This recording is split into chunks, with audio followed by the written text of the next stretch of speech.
Bang? Intuisi itu gini Mas, saya kasih contoh sederhana. Heeh. Saya kan suka main gitar, Iya. saya fingering, saya pelajari banyak chord. Setiap ada lagu saya latih, akan dengar suara ini, oh ini C, ini D. Datang lagu baru, karena saya udah sering melatih ini. Ah ini G, ini kan gitu. Itu intuisi ya? Intuisi, iya dong. Saya belum tahu lagunya. Nah kalau montir gimana? Montir misalnya. Karena saya sudah memperbaiki banyak mobil, teman saya, Bang Dame, betulin mobil saya dong. Nggak perlu saya buka-buka. Heeh. Ah, ini rusaknya di sini. Oh iya. Seorang dokter pun karena dia sering Iya, bedah, iya. intuitif. Iya. Itu bisa dilatih. Oke. Tinggal diulang-ulang aja kan? Orang yang katakanlah moralnya nggak baik, bajingan lah gitu, Heeh. tetap bisa intuitif. Oh iya. Tapi kalau ilham, itu kebersihan batin. Bisa aja ya. Bisa. Kalau ini, kalau keturunan Rasulullah gitu, misalnya ada Habib mengaku sanadnya sampai ke Rasulullah, itu juga bisa berpotensi zalim nggak sih sebenarnya? Sebenarnya kalau saya keturunan siapapun bisa. Oh, keturunan Karena siapapun bisa ya? iya. Even itu keturunan Nabi gitu ya? Keturunan siapapun. Keturunan siapapun secara DNA ya, biologi, Heeh. itu berpotensi. Karena di diri manusia kan ada, di filsafat itu ada namanya animal soul namanya. Oke. Jiwa setan. Mhm. Jadi rational soul itu bisa angelic soul, kemalekatan, bisa satanik. Di diri saya ada satanic soul, Oke. ada animal soul. Animal itu ada bahimia, ada sabaia, ada yang buas, ada yang ternak. Ternak itu kan makan mulu. Mhm. Nah rasio ini kalau digunakan benar itu menjadi potensi malaikat. Mencari hikmah, jadi cahaya. Tapi akal saya kan bisa akal-akalan. Bisa manipulatif. Bisa kepo, bisa iri dengki gitu. Nah ini kan ada di diri kita kan. Iya. Mau keturunan siapapun pasti ada gitu. Saya tidak mengatakan spesifik keturunan Nabi. Keturunan siapapun Keturunan gitu. siapapun gitu ya. Siapapun. Mhm. Makanya kan misalnya seorang pemuka agama, dia tidak bisa menjamin anaknya itu harus ikut jalan dia. Oke. Nah, tadi kita sempat singgung soal apa tuh namanya, soal Nabi gitu. Aku tuh dari dulu tertarik banget sih Bang, bagaimana ya transformasi wahyu ya kepada seorang Nabi ketika kemudian itu dijelaskan secara logis gitu. Karena kalau dari agama itu aku belum bisa sih merasionalisasikannya gitu, bagaimana hadir sosok malaikat bersayap, terus berbisik, itu bagaimana menurut Bang Dame? Ya, ini terus terang saya suka pertanyaan ini. Karena ini pertanyaan saya cukup lama. Jadi kan dari kecil kan kita dikenalkan sosok Nabi Muhammad misalnya. Itu kan historis, Mas. Iya, historis. Padahal kita tidak tahu wajahnya. Iya dong. Tapi historisnya itu sudah memukau. Jadi masa saya SMP itu Mas, kalau dibacakan kisah Nabi, saya menangis. Bisa ternyata begitu. Jadi kita nggak kenal tapi imajinasi kita terbawa gitu. Nah gara-gara itu Mas, itu saya pernah SMP karena suka tulis catatan harian. Saya rindu banget ketemu Nabi. Ya polos saja. Akhirnya saya berkata waktu itu kayak bikin dream. Iya. Saya pingin usia 36 saya pergi haji. Ternyata usia 26 berangkat Mas. Entah dari mana duitnya gitu. Beneran. Dan alhamdulillah pas menginjak kaki pertama yang saya tahu Raudhoh atau Masjid Nabi itu, saya mengalami pengalaman. Katakanlah saya nggak mengklaim itu pertemuan apa, tapi oh ini namanya bertemu Nabi. Nah pengalaman itu yang luar biasa bagi saya dan saya tidak bisa membantah itu. Iya. Nah akhirnya apa? Umroh berikutnya diajarin teman saya Iqra, akhirnya belajar seperti apa sih Nabi waktu di Gua Hiro. Ke gua dong, naik ke gua, sempatin ke gua. Lihat gua itu, gimana ya Nabi dulu di sini gitu. Akhirnya ini karena belajar filsafat, kan kita mengetahui itu Mas, itu kan yang paling gampang lewat panca indera. Saya tahu kopi pahit, ya saya alami. Saya tahu warna merah, saya lihat. Saya tahu musik ini bagus, saya dengar. Saya tahu aroma, saya cium. Jadi mengetahui lewat panca indera. Ini sebelum ke malaikat. Lalu semua pengetahuan kita itu, pada waktu kita diam, Mas, dengan mudah kita bisa mengingat pengetahuan itu, ya dong? Iya. Jadi pengetahuan itu menjadi memori. Tapi apa saja data-data yang ada di memori, ada di diri kita juga yang mengolah. Namanya logika, rasio. Oke. Ada pengetahuan 2, itu diolah jadi 3 gitu. Itu kan berkembang. Itu masih aktivitas rasional, Mas. Logika. Nah, wahyu gimana? Wahyu itu tidak melalui berpikir. Oh, itu eureka gitu ya Eureka. kira-kira. Aha. Iya, Epiphany. iya. Nah, saya bayangkan, dan saya juga gimana ngalamin juga gitu. Iya. Tapi kalau ke manusia kita seperti saya, ya saya tidak mau menyebut itu wahyu. Iya dong. Ilham. Ilham gitu Iya ya. dong. Ini beda sama intuisi. Kalau intuisi bisa dilatih, Mas. Gimana sih bedanya? Kalau tadi kan ada pengetahuan logika kan, itu latihan diolah. Iya. Itu filsafat kerjanya itu Oke, berlogika. oke, Di pesantren mantik itu kan gitu. Iya. Membaca pola, lawyer, para politician, itu jago logika. Tapi logika ini bisa untuk menjatuhkan orang. Debat namanya kan. Nah, logika kalau dia betul-betul diolah, itu dia bisa berproses untuk menemukan kebenaran. Oke. Bukan kebenaran partikular. Bukan kebenaran menurut gue. Itu relatif. Iya. Tapi kebenaran yang ditemukan. Itu logika yang diolah. Itu logika yang diolah makin matang. Itu belum level intuisi. Belum wahyu. Oke. Belum ilham. Jadi wahyu, turunannya itu apa? Wahyu, ilham, intuisi. Nah, baru pengetahuan yang diperoleh lewat logika. Oke. Yang lainnya panca indera gitu. Oh. Empiris. Oke. Jadi terus intuisi itu yang gimana, Bang? Intuisi itu gini, Mas. Saya kasih contoh sederhana. Ha-ha. Saya kan suka main gitar. Iya. Saya fingering. Saya pelajari banyak chord. Setiap ada lagu saya latih. Akan dengar suara ini, oh ini C, ini D. Datang lagu baru. Karena saya udah sering melatih ini. Ini G, ini kan gitu. Itu intuisi ya? Intuisi, iya dong. Saya belum tahu lagunya. Nah, kalau montir gimana? Montir misalnya. Karena saya sudah memperbaiki banyak mobil, teman saya, Bang Dame, betulin mobil saya dong. Nggak perlu saya buka-buka. Ini rusaknya di sini. Oh iya. Seorang dokter pun karena dia sering bedah, intuitif. Iya. Itu bisa dilatih. Oke. Tinggal diulang-ulang aja kan? Orang yang katakanlah moralnya nggak baik, bajingan lah gitu. Tetap bisa intuitif. Oh iya. Tapi kalau ilham itu kebersihan batin. Ilham itu kebersihan batin. Jadi orang yang tidak berlatih pun batinnya bersih. Itu tuh. Tapi belum bisa dia jelaskan secara logik. Saya jujur, Mas Hendra, saya belajar filsafat dalam rangka itu. Iya. Bagaimana saya menerangkan ini secara logik, ilham yang udah saya dapat ini. Jadi sekarang itu saya nggak mau lagi ilham itu pergi gitu. Datang catat, kadang di HP dulu. Oh iya. Begitu saya waktu santai baru saya buat uraian. Itu setiap saya sampaikan, getarannya beda. Tapi kalau saya baca buku, saya olah logika, saya sampaikan, itu garing. Tidak nonjok. Tapi kalau itu ilham, itu powerful. Vibes-nya dapat. Dapat. Gitu ya? Berarti benar kalau ada orang bilang menjadi pintar tanpa harus banyak belajar itu ya gara-gara itu bisa ilham jadi. Karena dia olah batin, bersih batinnya, tulus. Nah, ilham ini ada kaitannya dengan kerendahan hati. Ada humility, ada ketulusan. Oke. Sebentar. Mungkin bisa dideskripsikan Bang Dame gitu.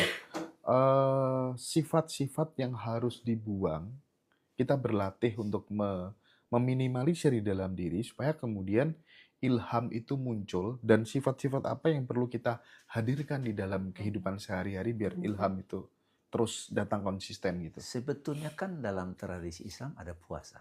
Oke. Cuman kan puasa yang sekarang kan banyak rutinitas. Heeh. Nah nah ini juga belakangan, saya menulis buku juga judulnya Jurnal Kesadaran Ramadan. Itu tahun 2006, Mas. Oke. Nah itu niat saya bagaimana orang di Ramadan itu bisa melatih agar pada waktu dia malam-malam bangun, dia mengalami yang di Al-Quran disebut Lailatul Qadar. Dia mengalami yang disebut Nuzulul Quran. Kan itu, orang kan berburu itu. Tapi dengan ada latihan ini, melatih mencatat apa yang datang, apa saja, termasuk yang marah, catat aja. Tiba-tiba pada momen tertentu, ketika kita sudah berlatih membedakan mana dorongan nafsu rendah saya, mana dorongan logika sehat saya, mana yang saya sudah tidak bisa apa-apa, saya diam, tahu-tahu datang. Jadi kalau secara teorinya, saya perlu berlatih membedakan mana dorongan hewani saya, kan puasa menahan nafsu kan, nafsu hewani, logika saya, sampai pada satu titik nggak dapat jawaban, ya saya berserah aja. Nah saat saya berserah itu, ini nih. Itu cirinya tau nggak Mas apa? La raiba fihi hudal lil muttaqin, nggak ada keraguan di dalam. Menenangkan, tidak ada keraguan. Ketika sudah berserah. Ketika sudah dapat itu. Oh. Berserah itu kan sikap batinnya baru dapat. Itu yang akhirnya para pejalan spiritual sering mengatakan, kita bukan mencapai Tuhan, tapi kita dikaruniai. Tuhan mendatangi kita. Beliau yang berkehendak. Iya. Bukan kita yang mencari. Kehendak saya individu adalah mempersiapkan diri. Usaha sungguh-sungguh tetap. Oke, iya. Pada satu titik saat kita sudah pasrah, datang. Kenapa nggak menyerah atau pasrah di awal aja daripada begitu ya? Gini, itu kan logikanya begitu. Makanya saya selalu bilang pasrah itu sebenarnya upaya maksimum. Baru saya sadar saya tidak bisa tanpa pertolongan Tuhan. Apa yang dilakukan Bang Dame supaya ilham itu tidak kemudian, kan ada ya beberapa sahabat tuh yang sudah sering dapat seperti itu, tapi tiba-tiba dalam suatu momentum gitu hilang, nggak pernah dapat lagi, terus berusaha dengan sangat maksimal juga, semakin dikejar juga malah nggak dapat lagi. Gimana itu Bang? Saya memahami kondisi batin itu karena sikap batin yang seperti itu adalah mereka yang belum bisa membedakan egonya dan saat dia mendapatkan sesuatu tanpa upaya. Jadi berupaya mana nih, itu kan jelas ini kan, ngotot itu kan ego.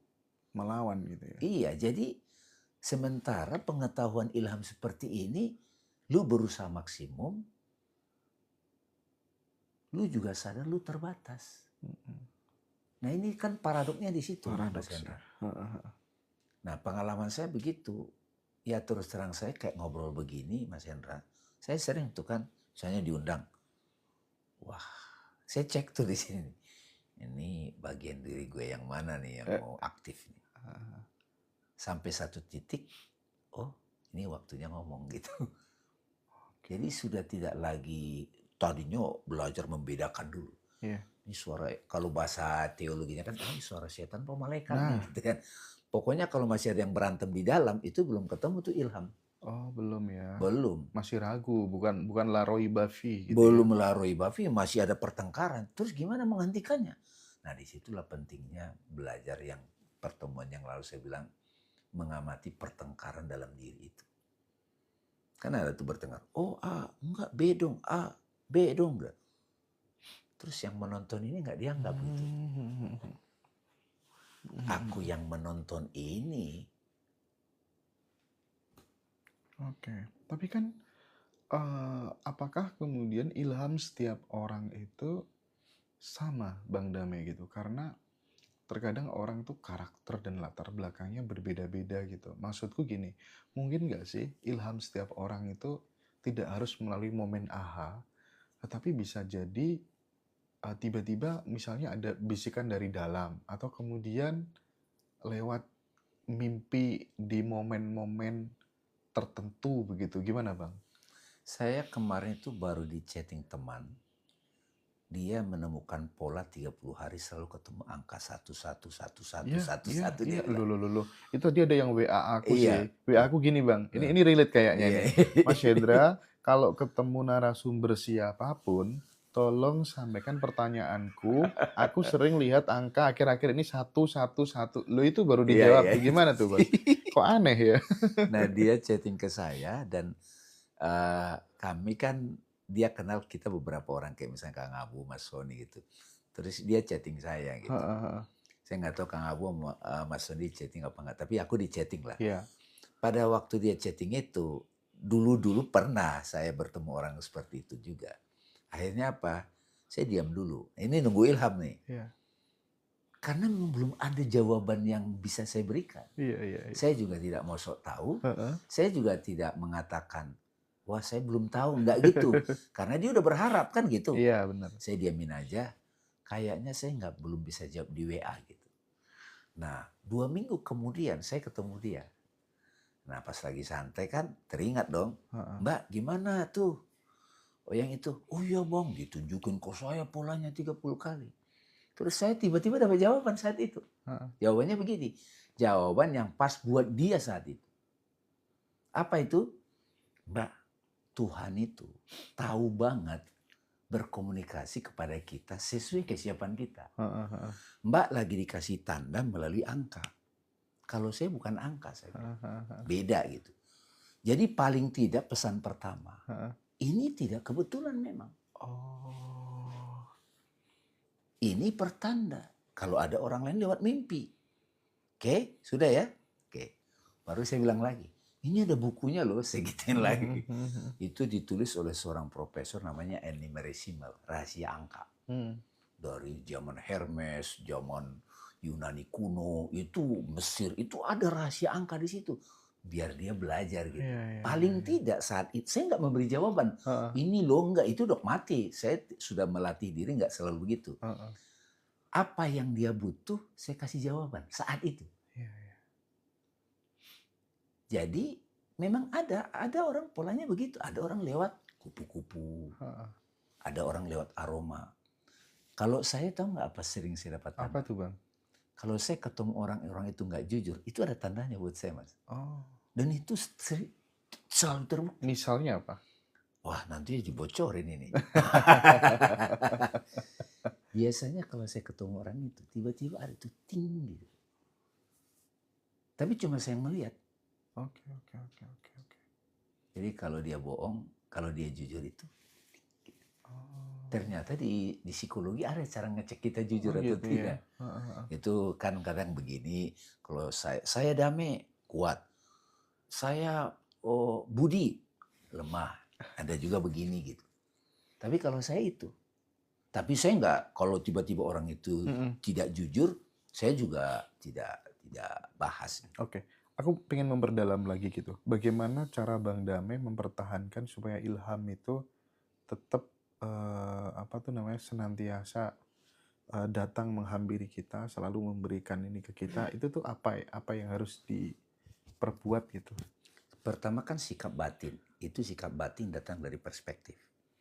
Itu yang saya bilang, kalau saya dominan mengikuti diri ego saya, itu ilhamnya buntu. Oh, Jadi sejak itu kalau dorongan ego yang nongol, enggak, saya tidak entertain. Karena enggak akan ada petunjuk. Akal-akalan jadinya. oh, iya iya iya iya iya iya. Oke Dan oke. itu di dalam bisnis, di Nangkap dalam nangkap ketemu nangkap orang, saya udah nangkap. nggak mau begitu. Iya iya iya. Makanya saya suka nyebut itu sinkron. Waktunya sinkron. Saya ingat waktu Oh, kita pertama kali ketemu cuma iya. 1 hari sinkron. Oh iya. Nah itu, wih, kok sinkron nih gitu. Yang Iya sih. kedua, saya memang membiasakan diri pagi meditasi, malam meditasi, atau bahasa teman-teman zikir, Iya. hening, relaksasi, terserah. Bangun tidur mau tidur. Mau tidur, bangun tidur sama mau tidur. Itu disiplin dah. Berapa lama Bang biasanya? Ya 30-40 menit itu. Teknis meditasinya bagaimana kalau boleh tahu?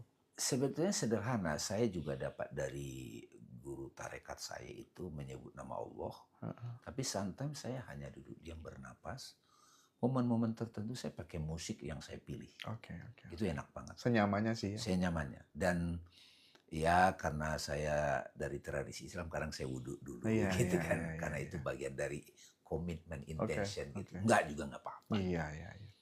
Terus juga yang ini yang lebih penting. Heeh. Bahkan melatih diri setiap hari hidup meditatif. Lagi mandi, lagi tidur, lagi ngomong gitu. Hadir di sini saat ini. Hadir di sini saat ini dan selalu be aware of I am gitu. Oh. Jadi Ya, bukan cuma sadar apa objek, sadar pikiran, tapi sadar yang sadar itu gitu. oh iya, iya, iya, iya. Itu Iya. ilham itu setiap saat hadir. Waduh, keren, keren. Misalnya gini, wah si A begini. Bisa aja sih gue nggak peduli. Tapi kadang-kadang biasanya saya misalnya, oh kok saudara saya sakit gitu. Karena dia butuh banget, udah pakai itu. Oh gitu. Pakainya gini. Udah, kan ada itu kisah dari guru saya juga. Heeh. Seorang arif, Iya.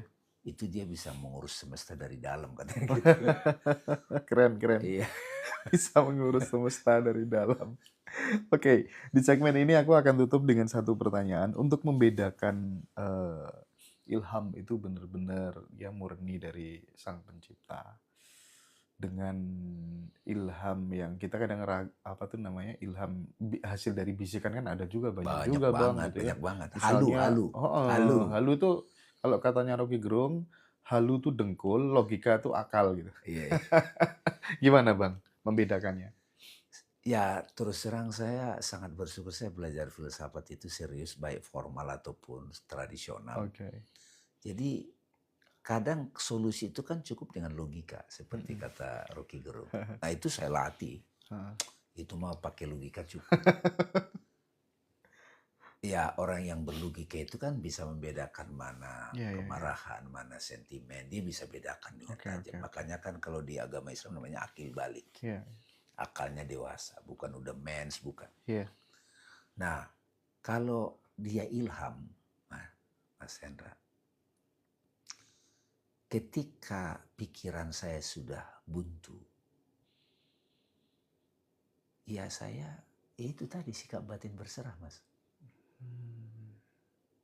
Itu datang terus dan cirinya adalah dia sinkron. Sinkron aja. Dan sikap batinnya itu cepat melihat semuanya ini baik-baik saja. Semuanya baik-baik saja. Bagaimana semuanya baik-baik? Kalau bahasa Al-Qur'annya itu alhamdulillahirrabbilalamin. Kesadaran bahwa Allah mengorkestrakan seluruh semesta itu disaksikan oleh hati yang sudah terilhami gitu. Jadi kalau masih ragu bukan ilham. Intinya kalau sudah benar-benar tidak ada keraguan, maka itu adalah petunjuk. Dan kalau masih ragu juga, ini baru saudara lah. Itu dari dulu dia polanya ragu terus mau masuk kuliah, mau nikah, sekarang mau ambil doktor, ragu lagi gitu ya. Udah istihoro kagak juga gitu. Akhirnya saya bilang, ya pakai logika aja. Kamu harus punya hierarki values lah. Gitu. Hierarki nilai. Mau ngambil kuliah yang gratis, tapi konsekuensinya ini, mulai kuliah yang nggak gratis, tapi bisa sambil kerja. Ya kalau kamu punya hierarki, kamu lebih mengutamakan keluarga atau gelar gitu. Ya kalau kamu punya hierarki values, putuskan gampang. Nggak usah pakai macam-macam gitu.